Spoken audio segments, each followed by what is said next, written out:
and very good morning. As we are watching rise of nationalism in Europe, and under this we have started making of nationalism in Europe in the broad part.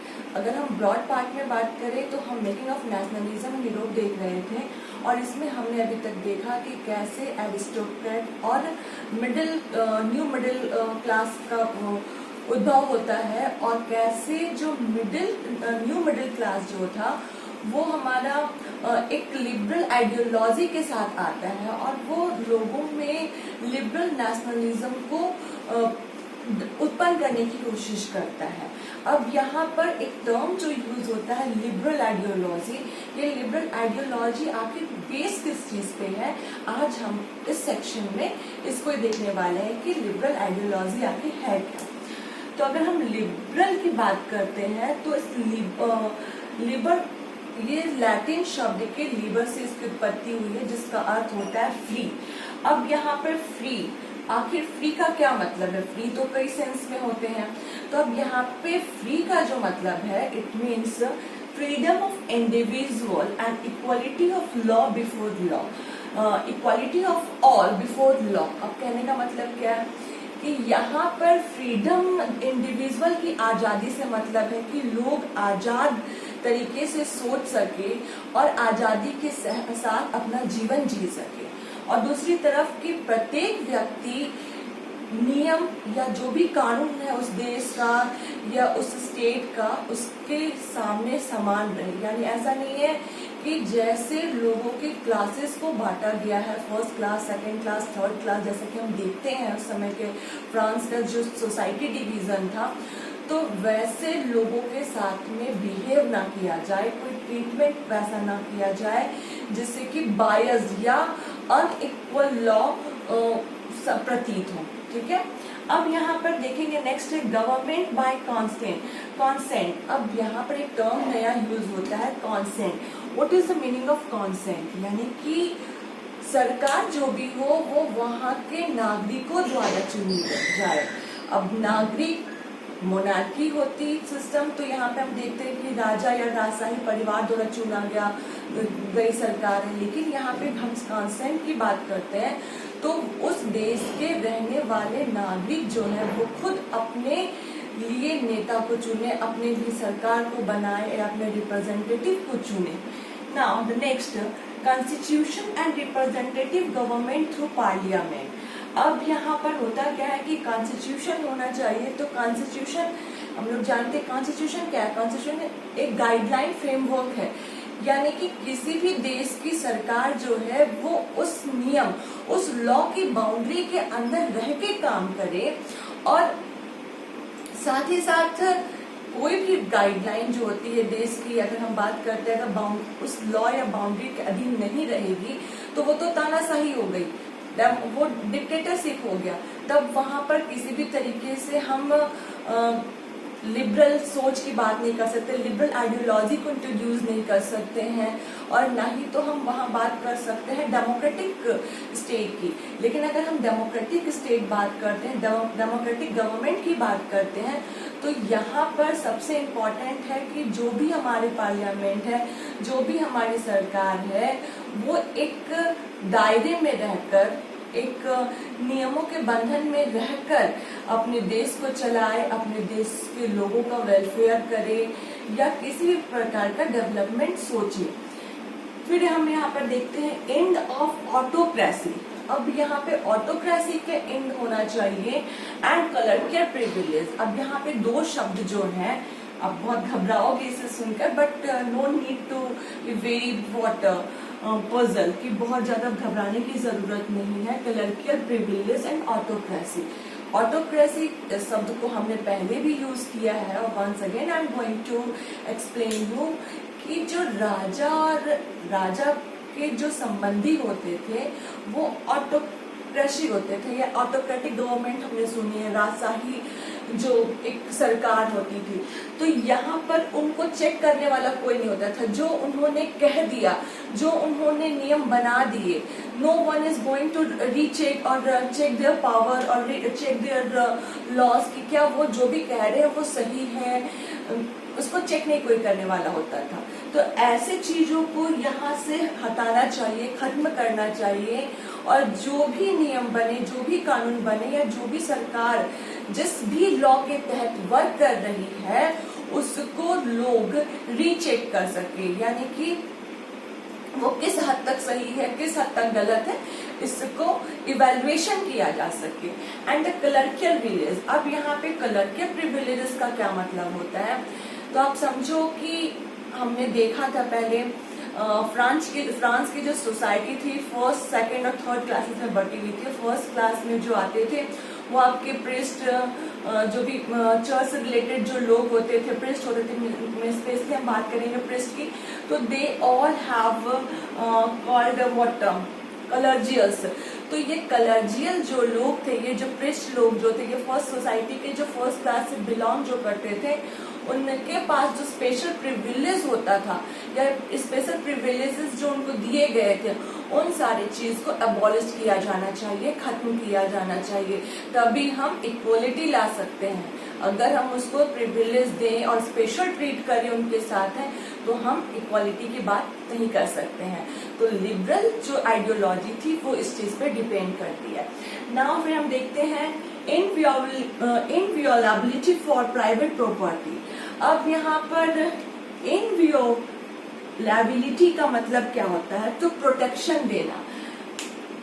इससे पहले क्या था कि जो भी private properties होती थी, अगर मान लो किसी राजा को अच्छी लगी, किसी की प्रॉपर्टी है, तो वो उसको अपने स्नैच कर लेगा या अपने साम्राज्य में मिला लेगा, तो किसी की प्राइवेट प्रॉपर्टी नहीं रह जाती थी।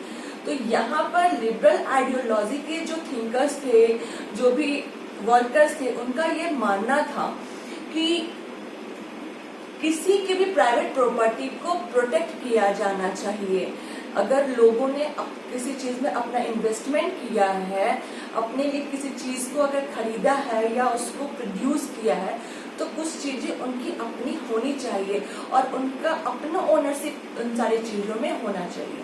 तो ये हमने बेसिकली 5 पॉइंट्स को यहाँ डील किया। अब हम इस 5 पॉइंट्स को पॉलिटिकल स्फीयर और इकोनॉमिक स्फीयर के रूप में समझेंगे। तो ये ऊपर के जो 4 पॉइंट्स जो थे, अगर आप देखो, liberal freedom of individual and equality of law, equality of all before law, next government by consent, constitutions and representative government through parliament, end of autocracy and colloquial privilege, ये चारों पॉइंट जो हैं वो आते हैं पॉलिटिकल स्फीयर के अंदर। फिर अगर हम बात करते हैं inviolability of private property, it will come under the economic sphere, ये इकोनॉमिक स्फीयर के अंदर आएगा। अब यहाँ पर इसको हम थोड़ा और ब्रॉड तरीके से समझने की कोशिश करें, तो आप देखोगे कि पॉलिटिकल स्फीयर में equality before law does not necessary stand for universal suffrage. हमने यहाँ तो बात कर दी कि सभी व्यक्ति को लॉ के समक्ष समानता होनी चाहिए, मिलनी चाहिए। तो उस समय जो, भले कि यहाँ पर हम बात कर रहे हैं लिबरलिज्म की, वही लोग जो न्यू मिडिल क्लास आते हैं, न्यू मिडिल क्लास आखिर में थे कौन, तो न्यू मिडिल क्लास जो थे वो तो ट्रेडर थे, जिनको कि ट्रेड करने का मौका मिला और जिनके पास में थोड़े पैसे थे, ठीक है, वही लोग आते हैं सामने और उन्होंने अपनी सोच रखी कि लिबरलिज्म होना चाहिए, लिबरल आइडियोलॉजी को इंट्रोड्यूस किया जाना चाहिए और यहाँ पर लोगों के साथ समानता का बिहेव होना चाहिए। तो क्या वो खुद समानता का बिहेव कर रहे थे उस समय? नहीं। तो अगर हम यूनिवर्सल सफरेज देखते हैं, वोट देने के अधिकार की बात करें, तो उस समय केवल कुछ जो पूंजीपति लोग थे, जो कैपिटलिस्ट थे, उनको ही केवल वोट करने का अधिकार था और जो भी गरीब लोग थे या वुमेन जो थी, उनको उस समय यूनिवर्सल सफरेज में यानी कि वोट देने का, देश के जो भी गवर्नमेंट चुनी जानी है उसके लिए किसी भी प्रकार का वोट देने का अधिकार नहीं दिया गया था। मगर वो बात कर रहे थे किसकी?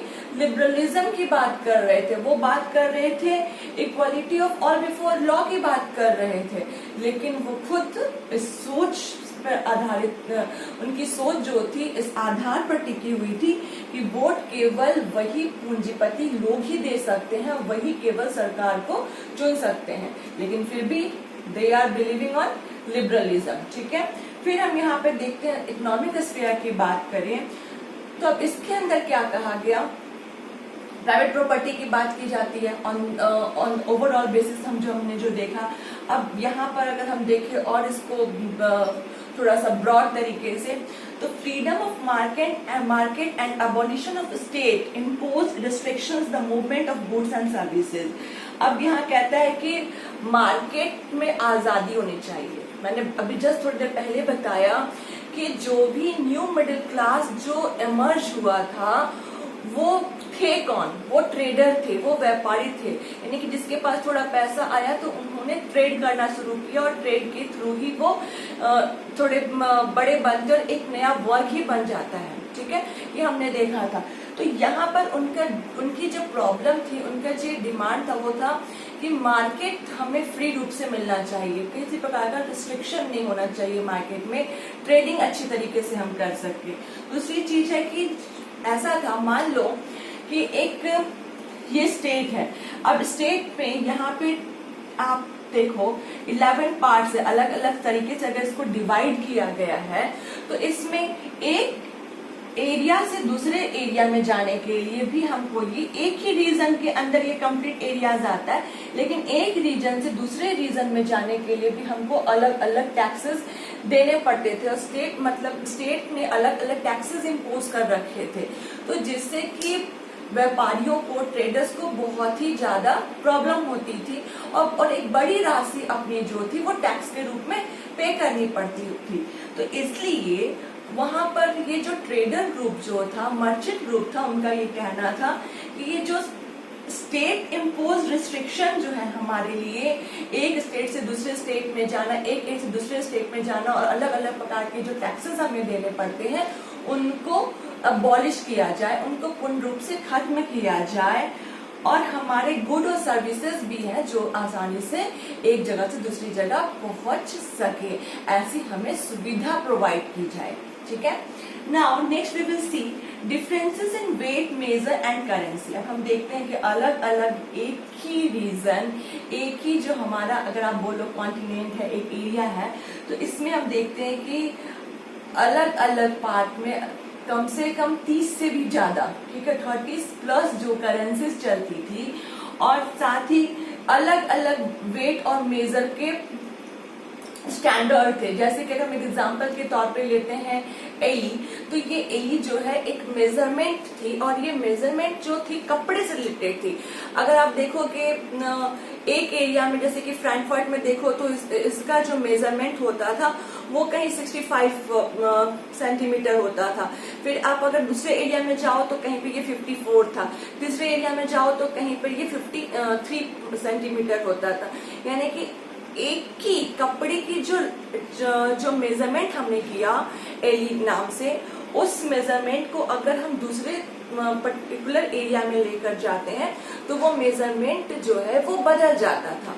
तो ऐसी सारी जो समस्याएं थी, ऐसी जो प्रॉब्लम्स जो ट्रेडर्स को फेस करने पड़ रहे थे, तो उन्होंने ऐसा डिमांड किया कि ये जो ये जो एक करेंसी और वेट और मेजर को लेकर जो बैरियर है हमारे लिए, इन सारी चीजों को समाप्त किया जाए और साथ ही साथ कस्टम्स बैरियर यानी कि जो सीमा शुल्क होते हैं, इस सीमा शुल्क को भी खत्म किया जाए। अब इसके लिए होता क्या है, आप ध्यान से समझो कि एक कस्टम यूनियन बनता है। जब इन ट्रेडर्स ने ऐसा महसूस किया कि ये काफी समस्या दे रहा है, यही हमारी रोजी रोटी का साधन है और इससे हमको नुकसान होता है, अलग अलग कस्टम ड्यूटीज, कस्टम्स जो बैरियर हमारे लिए है, ये मेजर और करेंसी जो हमारे लिए मेजर जो प्रॉब्लम है हमारे ट्रेड के लिए, इसको खत्म किया जाना चाहिए।